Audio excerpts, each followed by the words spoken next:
ఇంకో పక్కన మీరు చూస్తే దేశంలో తలసరి ఆదాయం ఒక సంవత్సరంలో దేశంలో తలసరి ఆదాయం చూస్తే 1,72,000. ఆంధ్రప్రదేశ్ లో తలసరి ఆదాయం 2,20,000. అది కూడా తక్కువే.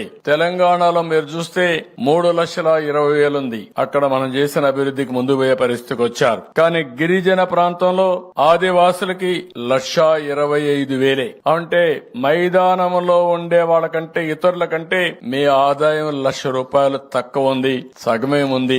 ఇది సమంజసం కాదని కూడా మీకు తెలియజేస్తున్నా. దీనిపైన శ్రద్ధ పెడతాం, పేదవాళ్లపైన శ్రద్ధ పెడతాం. అందుకే నేను ఒక మాట అన్నాను, గిరిజనులు పేదరికంలో పుట్టి పేదరికంలో చనిపోతున్నారు.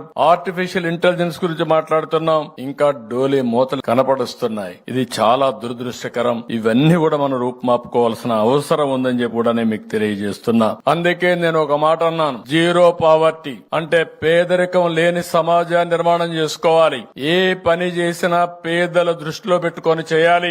అలాంటి పేదలు ఎక్కువ ఉండేది ఆదివాసుల్లో ఉన్నారు. వారి మీద నా శ్రద్ధ ఉంటుంది, ఈ ప్రభుత్వం యొక్క శ్రద్ధ ఉంటుంది. మిమ్మల్ని పైకి తీసుకొచ్చే వరకు, అన్ని విధాలు ఆదుకునే వరకు మీకు అండగా ఉంటామని కూడా మీకు అందరికి తెలియజేస్తున్నా.